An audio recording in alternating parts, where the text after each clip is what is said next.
Folks, there's not going to be enough time to answer questions. We're all kind of limited here, but what we're going to do in the future very soon is to put together another seminar, a couple hours where all of these speakers will be talking again, and we can give you in-depth responses to these things and do a better job. What I'm going to do is pass around a sign-in sheet, but it will have on it to the right after your phone number a city BPAS, cistern questions, BPAS legal, or how to fill out a Key West FGBC lead application.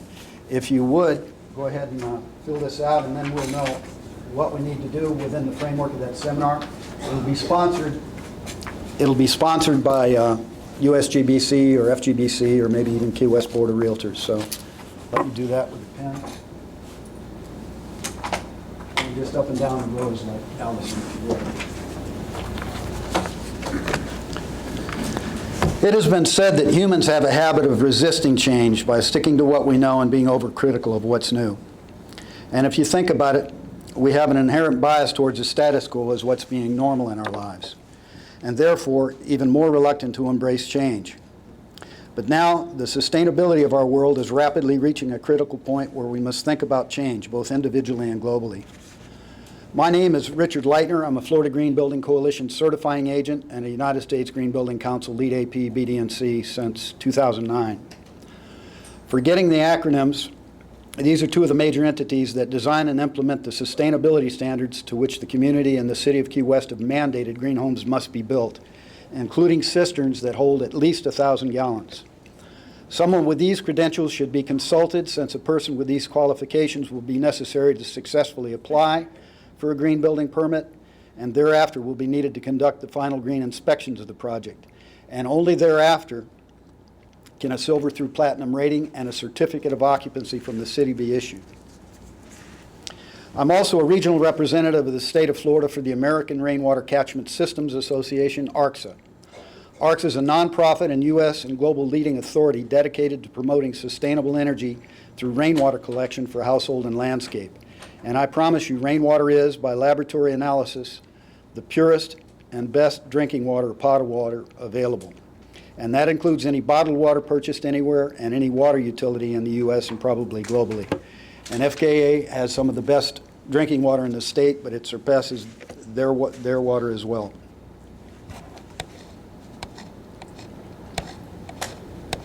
We'll get back to these plans here.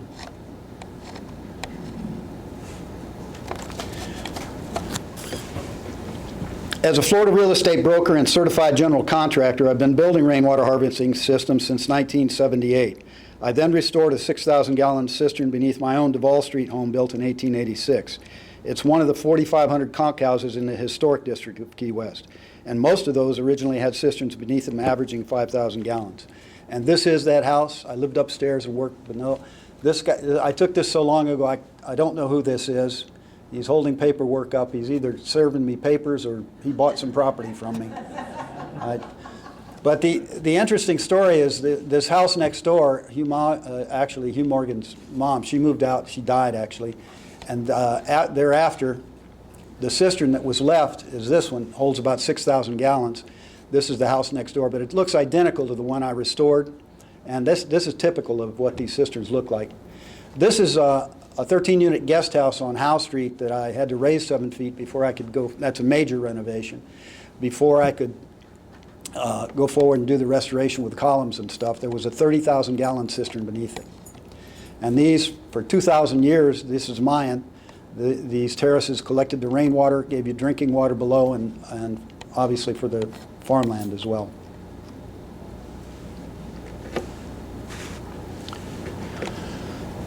The scientific consensus is that climate change caused by greenhouse gases is occurring at an accelerated rate. This worldwide warming is shown by increasing temperature records and rising sea levels. NASA and NSA photos demonstrate the decreasing glacial snow cover and other major changes to the jet stream. This in turn has increased the frequency and severity of droughts and is already affecting water availability in the U.S. and around the world. That's half the cattle herds died as of 2012 of the Maasai. They lived nomadically in Africa in the same area for 1,000 years, and in Africa generally for a couple thousand years. And they were truly sustainable, living off those cattle and the pastures and water that was there. This is an interesting story. This is an underground aquifer the size of the Dead Sea. And CNN states, and this is disappearing rapidly. And when it gets a little bit lower, the concept is, or CNN reported, that it may turn the potential nuclear world of have and have-nots into an even more dangerous than nuclear Middle East water war. This is the Dead Sea. That's the amount of water that has disappeared and is disappearing.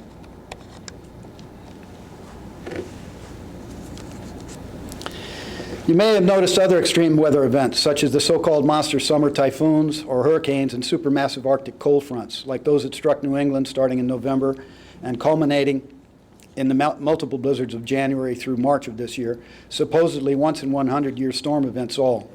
Weather experts say this pattern will continue with increasing severity around the globe.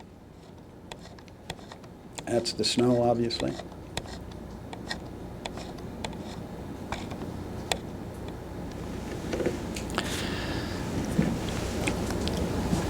International scientists and peer-reviewed studies state that without immediate human intervention, a tipping point or a total ecological meltdown is coming.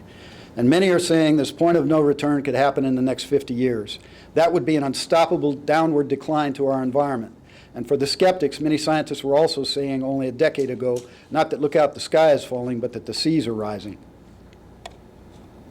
The primary culprits for the warming air and oceans are the coal and fossil-based energy manufacturing plants currently producing 40% of all global greenhouse gases. And that's due to rise to 60% by 2030.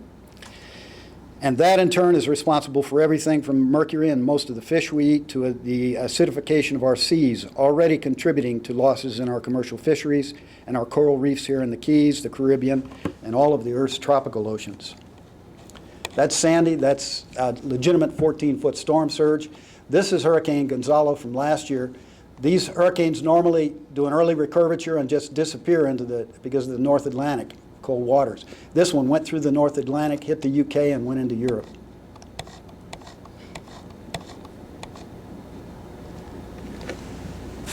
We now know that rising sea levels are a reality. In these Key West photos, take a look at my neighbor's house on a canal carved out of oolitic limestone bedrock in 1954. These pictures show the remnants of the original slab and dock underwater at high tide. That's a high tide, not super high tide. And this is the low tide. It can't be seen here. I'll try and get the cursor. 3 slabs poured here. One is, the original was down here. A second was poured here that has dropped into the water there. And the third is up here. To give you a better understanding of that, I lost all my photos, but this one I still have. And I can blow it up a little bit. My neighbor built this within the last couple of years so that he could get into his boat without getting his feet wet. And if you look here, underneath here, can't be seen very well, are 4x4s run lengthwise, and then 2x6s, PT 2x6s, and on top of that is normal deck wood. So you got a 4x4, which is 3.5 inches. You got a 2x6, which is 1.5, and the top is nominal actual 1 inch. So he built that up 6 inches, and I promise you right now, he's still, on high tides, he still gets his feet wet.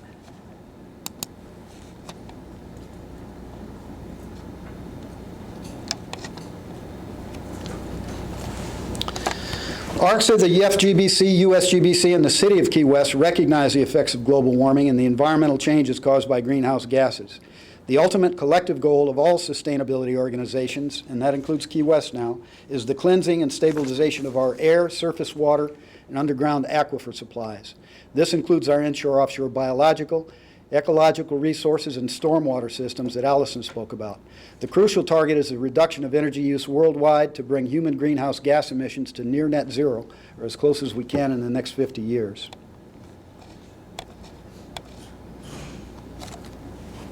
Other warning signs exist today of infectious disease and waterborne illness outbreaks to come. These warming temperatures, alternating periods of drought, and flooding and ecosystems disruptions have contributed to more widespread outbreaks of infections. Infections like mosquito-borne malaria, dengue fever, encephalitis, diarrheal illnesses, and Michael will be speaking about these soon. These diseases will no longer threaten just countries and people living in poverty. All nations are likely to be struck by this global surge in transferable diseases, both bacterial and viral. witnessed the mosquito-borne chikungunya tourist cases landing in Miami recently, courtesy of the Caribbean, and the decimating African Ebola outbreak that wanted to come and visit the U.S. late last year. I'm approaching the territory of Mr. Michael Doyle, but let me show you quickly a modern household rain collection system that has no water bill, zero water bill. And I'm going to try and leave this up here for Michael because I didn't show him something I have to show him. Bear with me. Now, normally in the next seminar, we'll take you through this. It looks complex, but it's not. These plans have been reviewed by ARCSA, editors and engineers. So what you're looking at now is this complete and clear rendering of such a system as you're going to see. They were authored by myself and drawn by Key West architect Aline Garrido. The ARCSA manual is due out next June, and that means these plans will soon represent the state-of-the-art best management practices for architects, engineers, building departments, and other professionals to design and build cisterns in the United States and probably around the world. And that's appropriate since the Key West Historic District has built more of these cisterns than any other community. I'd like to, I'm running out of time here, so what I'd love to do is take some time and show you this. I promise in the next seminar we can do this. Anyone can have this system. If you have 1,300 square feet of roof collection, you can be off the water grid with a couple of these. This shows above ground. This shows below ground, the same thing, 5,000 gallons. And these are the keys here that show you everything that you need for one of these. And while we're on the subject of positive things, let me show you one last thing that is really cool.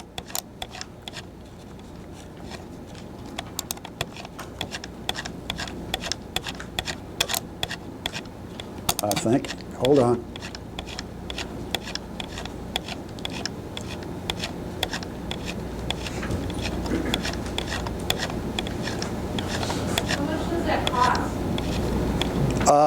The system itself, we're doing about, well, I don't have time to ask questions, but I'll call it $1 a gallon if you're frugal. And if you've got that clipboard in your hand, just make a note there. This is the last thing, and I'll let Michael up here. Anyone guess where this is? Well, there's not enough time. If you read it, you could see. This is a great story. Bert Bender, the renowned preservation architect, hired me as a consultant to do a feasibility analysis prior to his drawing the plans on the Glen Archer School to see if the 43,000 gallon cisterns that were beneath it could be reutilized for the new city of Key West City Hall. So I couldn't get in there. I got into the crawl spaces, but I was blocked by 12 by 12s and concrete and all kinds of craziness. So I couldn't get in there, but I knew what would be there. So I did a 100-page report, gave it to him, and it said, no problems. When we finally got in there last July, these cisterns were sealed up for 50 years, sealed tight. When we did get in, when they started demolition, we got in there, and this is what, they're as well-founded as you can imagine. That is Aline Garrido, the architect, by the way. That she's standing, you can't see it, but she's standing in crystal clear water that's been in there for 50 years. And they're going to be able to reuse these with a little bit of sealant on those walls, and it's just a great story. These are the Key West architects and engineers in here that are cooperating with the city, the first ones to cooperate. And we're going to turn this into a great press release for the city at some point.